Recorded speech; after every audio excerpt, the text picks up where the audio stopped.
Red bulletin లో breaking news చూస్తున్నాం. ఏపీలో ఎన్ఐఏ సోదాలు సంచలనంగా మారాయి. బెంగళూరులోని రామేశ్వరం క్యాఫే పేలుడు కేసుల దర్యాప్తులో భాగంగా ఎన్ఐఏ ఏపీ, తెలంగాణ, తమిళనాడు, కర్ణాటకలోని మొత్తం 11 ప్రాంతాల్లో సోదాలను నిర్వహించింది. ఈ మేరకు ఎన్ఐఏ ఓ ప్రకటనను సైతం విడుదల చేసింది.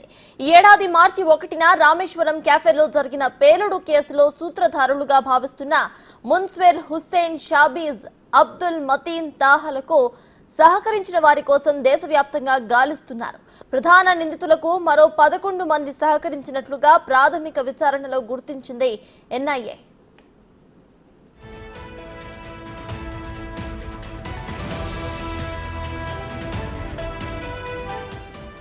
ఈ క్రమంలోనే అనంతపురం జిల్లా రాయదుర్గంలో ఎన్ఐఏ సోదాలను నిర్వహించింది. రాయదుర్గంకు చెందిన సాఫ్ట్వేర్ ఉద్యోగి సోహెల్ ను ఎన్ఐఏ అధికారులు అరెస్ట్ చేశారు. 7 గంటల పాటు విచారించి బెంగళూరుకు తరలించారు.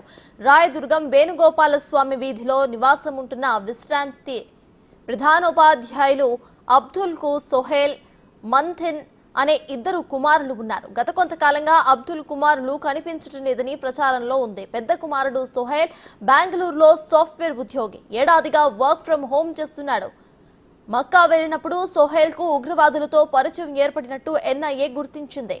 బెంగళూరులోని తన రూమ్ లో ఉగ్రవాదులకు ఆశ్రయం కూడా ఇచ్చాడని ఎన్ఐఏ ప్రాథమిక నివేదికలో వెల్లడైనట్టు సమాచారం.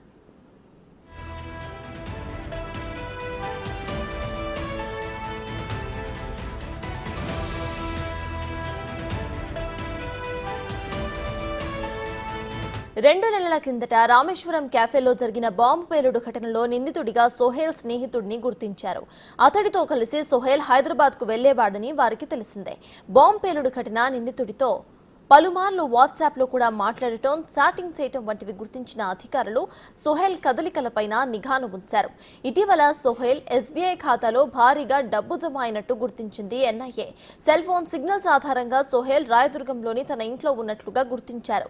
గత 3 రోజుల నుంచి అబ్దుల్ ఇంటి దగ్గర నిఘా ఉంచి రెక్కిను నిర్వహించి నిన్న తెల్లవారుజాము నుంచి సోదాలు నిర్వహించారు.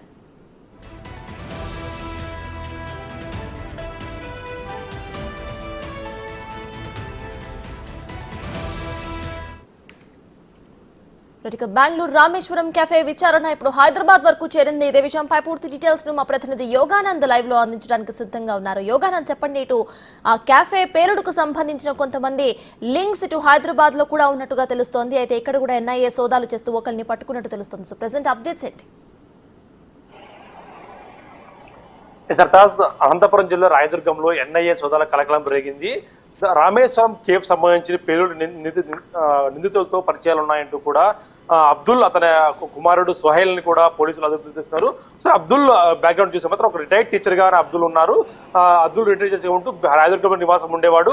ఆ అబ్దుల్ కుమారుడు గత కొంతకాలంగా 2-3 నెలల నుంచి కనిపించట్లేదు అంటూ కూడా పెద్ద ఎత్తున ప్రచారం సాగింది. ఈ ప్రచారాన్ని ఎన్ఐఏ కదలికలతో పూర్తిగా ముడిపెట్టి చూస్తూ ఉంటే ఖచ్చితంగా వీళ్ళు ఇద్దరికి ఉగ్రవాద సంబంధం ఉన్నాయంటూ కూడా వారికి పూర్తి పక్కా సమాచారం రావడంతో వారి ఇంటిపై నిఘా పెట్టి గత 3 రోజులుగా రాయదుర్గంలో రెక్కి నిర్వహించి వారి ఇంటిపై పూర్తిగా నిఘా పెట్టేసి ఎవరైతే అబ్దుల్ కుమార్ సోహెల్ ఉన్నారో వారిద్దరిని కూడా పూర్తిగా అదుపులో తీసుకుని ఉదయం నుంచి తెల్లవారు సోదాలు నిర్వహించి అదుపులోకి తీసుకున్నారు. అదుపులో తీసుకుని మరిన్ని వివరాలు పరిశీలిస్తే దర్యాప్తులు విశ్లేషిస్తే మాత్రం ఒక కంగుతిరి వాస్తవాలు కూడా వెలుగులోకి వచ్చాయి. గతంలో ఒక 3 నెలల క్రితం వరకు మక్కా మసీదుకు యాత్రకు వెళ్ళినప్పుడు ఉగ్రవాదులతో పరిచయం ఉన్నట్టు కూడా నిఘాలో తేలింది. పూర్తి సమాచారం దాదాపు పూర్తి సమాచారం వచ్చిన వెంటనే అబ్దుల్ కు సంబంధించిన కుమారుడు సోహెల్ ఖాతాలో భారీ ఎత్తున నగదు కూడా జమ కావడంతో వీరి నిఘా కూడా అప్రమత్తమై వెనువెంటనే వారిని ఎన్ఐఏ అధికారులు రామేశ్వరం కేఫ్లో నిందితులుగా ఉన్నప్పుడు వారి రూమ్ లో కూడా ఆశ్రయం ఇచ్చాడు అంటూ టెర్రరిస్టులు ఉన్నారు. వారి రూమ్ లో కూడా ఆశ్రయం ఇచ్చాడంటూ కూడా ఎన్ఐఏ కంగుతిరి వాస్తవాలు కూడా వెలుగులోకి వచ్చింది. ఈ మొత్తం పూర్తి దర్యాప్తును కూడా సంబంధించి బెంగళూరు సంబంధించిన ఎన్ఐఏ అధికారులు రాయదుర్గంలో గత 3 రోజుల నుంచి రెక్కి నిర్వహించి పూర్తిగా తమ ఇంటి పరిసరాలను కూడా పూర్తిగా తమ అధీనం తీసుకొని నిన్న ఉదయం ఏదైతే తెల్లవారుజాము 4 గంటల నుంచి పూర్తి సమాచారంతో ఇళ్లలోకి వెళ్లి ప్రశ్నించి సోదాలు నిర్వహించి ఖరీదైన ల్యాప్టాప్లు, మొబైల్ ఫోన్ స్విచ్ చేయడం జరిగింది. వాళ్ళ మొబైల్ ఫోన్ లో ఏముంది, ల్యాప్టాప్ లో ఏముంది అనేది కూడా విషయం వెలుగులోకి వస్తే మాత్రం పూర్తి విషయం దర్యాప్తులోకి కూడా బయటపడే అవకాశం తెలుస్తోంది. దాదాపుగా గత 3 నెలల నుంచి వీరిపై పూర్తిగా సమాచారంతో రెక్కి నిర్వహించడం తెలుస్తోంది. బెంగళూరులో తమ బంధువుల ఇళ్లలో కూడా ఉన్నట్టు తెలుస్తుంది. ఆ బంధువుల ఇళ్లను కూడా పూర్తిగా మా అధికారం తీసుకొని వీళ్ళిద్దరిని కలిపి ప్రశ్నించి తిరిగి విడివిడిగా కూడా ప్రశ్నించడం తెలుస్తుంది. వీరికి ఉగ్రవాద డైరెక్ట్ లింక్స్ ఏమైనా ఉన్నాయి లేదా ఇతరుల ద్వారా పరిచయం ఏర్పడిందా, నగదు ఎందుకు జమ అయింది, పూర్తి సమాచారం బెంగళూరు కేఫేకు పెళ్ళిన తర్వాత వీళ్ళు ఎక్కడెక్కడ వెళ్లారు, రాయదుర్గం నుంచి వీరు ఎంతకాలం నుంచి అబ్స్కాన్ లో ఉన్నాడు అన్న పూర్తి విషయాలు కూడా ఎన్ఐఏ దర్యాప్తులో వెలుగులోకి వచ్చే అవకాశం ఉందని తెలుస్తోంది. దాదాపుగా 3 నెలల పైగతం నుంచి వీళ్ళకి టెర్రరిస్టు లింక్స్ ఉన్నాయని కూడా మనకు ప్రాథమిక సమాచారం ఆధారంగా తెలుస్తోంది. మక్కా మసీద్ యాత్రకు వెళ్ళినప్పుడు యాత్రలో వీళ్ళకి పరిచయం అయినట్టు తెలుస్తుంది.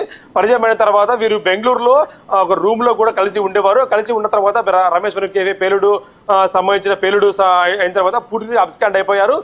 అప్పటి నుంచి కూడా ఎన్ఐఏ దర్యాప్తు చేస్తూ ఉంది.